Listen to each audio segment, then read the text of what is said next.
Sobat BMKG mencatat kejadian hujan dengan intensitas ringan hingga lebat di sejumlah wilayah di Indonesia pada periode 6 hingga 8 April 2026. Tercatat curah hujan dengan intensitas lebat di beberapa wilayah Indonesia. Di antaranya, Papua Barat mencapai 190,7 mm per hari, Daerah Istimewa Yogyakarta 87,4 mm per hari, Kalimantan Tengah 86,4 mm per hari, Papua 84 mm per hari, Sumatera Barat 84,1 mm per hari, Sumatera Utara 75 mm per hari, dan Lampung mencapai 73,5 mm per hari.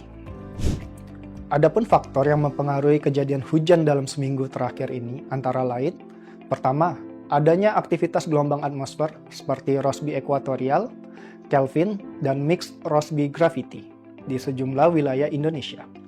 Kemudian, fenomena MGO yang melintasi sebagian besar wilayah Sumatera, peralihan monsun Asia menjadi monsun Australia, perlambatan kecepatan angin, dan pemanasan permukaan yang cukup intens pada siang hari, turut memperkuat proses pembentukan awan konvektif. Dan yang terakhir, adanya sirkulasi siklonik di Samudra Hindia Selatan Lampung, Selat Karimata, Laut Banda, dan Laut Arafuru yang mendorong terbentuknya zona pertemuan angin, konvergensi, dan konfluensi, sehingga meningkatkan peluang pertumbuhan awan hujan, baik di sekitar pusat sirkulasi maupun di wilayah yang dipengaruhi pola angin tersebut. Pada episode kali ini, kita akan membahas waspada potensi hujan lebat di tengah masa peralihan musim. Bersama saya Abdillah, berikut kita simak informasi selengkapnya. Sobat BMKG memprediksi dalam sepekan mendatang, dinamika atmosfer dari skala global hingga lokal akan mempengaruhi cuaca di Indonesia. Pada skala global, fenomena El Nino Southern Oscillation atau ENSO berada pada fase netral. Terlihat dari indeks Nino 3.4 sebesar minus 0,35, indeks SOI sebesar plus 2,1, dan Dipole Mode Index atau DMI tercatat sebesar minus 0,14, yang belum memberikan dampak terhadap peningkatan aktivitas konvektif di wilayah Indonesia, serta pengaruhnya terhadap pola curah hujan nasional masih relatif terbatas. Pada skala regional, monsun Australia terpantau semakin menguat dan diperkirakan tetap dominan dalam beberapa hari ke depan. Kondisi ini mendorong peningkatan massa udara dari Australia menuju Indonesia yang umumnya bersifat lebih kering. Sejalan dengan itu, hasil analisis angin zonal menunjukkan dominasi angin tiburan di sebagian besar wilayah Indonesia.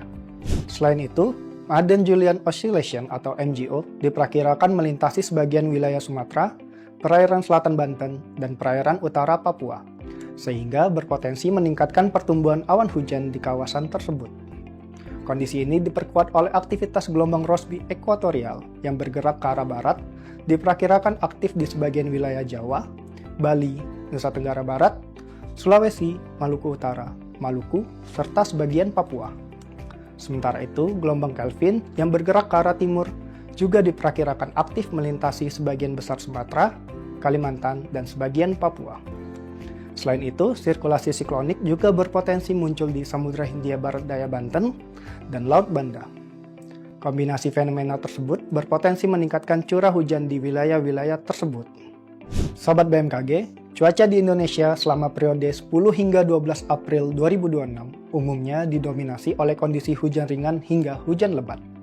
Perlu diwaspadai adanya peningkatan hujan dengan intensitas sedang hingga lebat yang terjadi di sebagian besar Sumatera, Banten, Jakarta, Bali, Nusa Tenggara, sebagian besar Kalimantan, Sulawesi, Maluku Utara, dan sebagian besar Papua. Selain itu, hujan dengan intensitas lebat yang dapat disertai kilat atau petir dan angin kencang dapat terjadi dengan kategori tingkat peringatan dini siaga di Sumatera Utara, Kepulauan Bangka Belitung, Bengkulu, Lampung, Jawa Barat, Jawa Tengah, Daerah Istimewa Yogyakarta, Jawa Timur, Sulawesi Tengah, dan Maluku.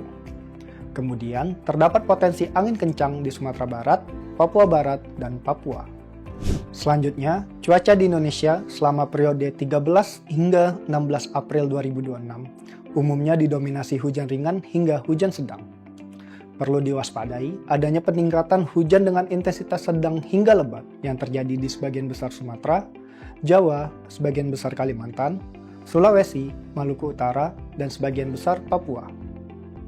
Selain itu, hujan dengan intensitas lebat yang dapat disertai kilat atau petir dan angin kencang dapat terjadi, dengan kategori tingkat peringatan dini siaga di Jawa Barat, Sulawesi Tengah, Sulawesi Barat, dan Papua Pegunungan.